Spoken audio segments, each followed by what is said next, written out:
Heard your voice within the social justice movement, Black Lives Matter.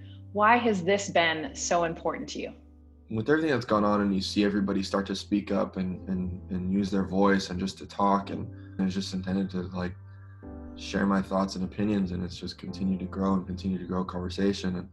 And there's it's never been about wanting my voice to be heard, but it's just been about trying to hold conversation and continuing to keep it open. Being able to have that conversation, being able to have those conversations can help people out in a number of ways. And I just think a lot of people are finally getting their eyes open to what's going on, including myself. What have some of those conversations been like, even just within the organization?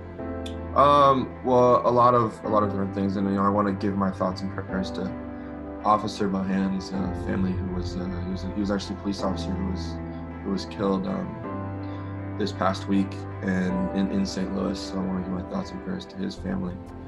And just the conversation's been, kind of what can we do? The next thing that's kind of gone on has been it's been picking up the phone and figuring out what can happen in the community and connecting with different people. And now it's turning Bush into a voting site, which you've seen David Price did with Dodger Stadium. You've seen the NBA teams do with all their arenas. And so that was kind of the next thing of slowly getting that process going on. I think it started with just trying to pick up the phone and figure out what can I do? Because it's never been something that I've done before. So trying to figure out, hey, what does it look like? What does actually making change in the community look like, as opposed to just having these conversations? So I know you've talked a lot about your mom, Eileen. I'm a huge fan of hers, by the way, just because of how supportive she's been. Why has her influence been so important for you? It's just who she is. It's who she is and how much she's done for me and what she's done for me in my life and the sacrifices that she's made. I mean, you want to talk about a hardworking individual. You could look all around, but I don't have to look any further than her, and know that the sacrifices she's made for myself and my brother for the time we started in sports.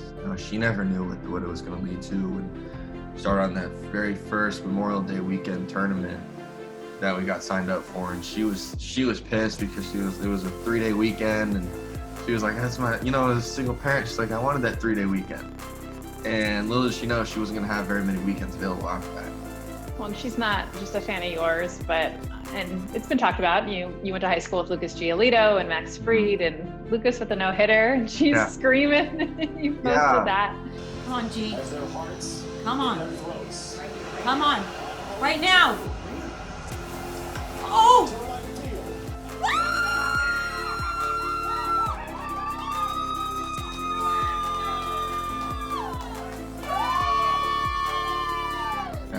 She's always been that way. She's never been there to watch me. She's always there to watch everybody. So even when she comes to games, she's there to watch everybody on our team, each and every player. She's there cheering for each and every one.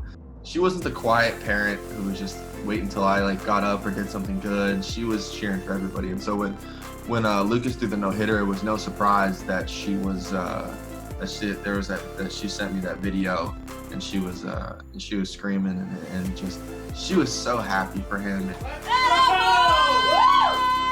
And it's genuine. She loves him. She loves Max. She loves each and every one of my teammates, especially those two, because they go way back. So yeah, she couldn't have been happier for him, and it was congrats to him. I couldn't even. I wasn't even gonna turn it on. I saw that he had the no-hitter through 6. And I was waiting for the first person to be dumb enough to text me and be like, are you watching this game? Are you watching what's going on? And I was waiting for it. And I was putting bets in my head of, I know it's going to be our agent. He's going to be the first one to say something. And he was the first one, but he didn't say anything stupid. He just sent a little emoji, and I never responded. Once it was over, I finally turned the game on. It was just, I couldn't have watched it. You wouldn't even turn it on. That had to have killed you from the 6th inning on, though, knowing what was happening. I just checked because I knew he was pitching that game, and I checked and I saw 6 innings. I was like, oh man, he's doing well. And I saw no hits. I'm like, I can't put this game on. I was like, I can't do it. I can't. I couldn't do it. And so I just let it sit.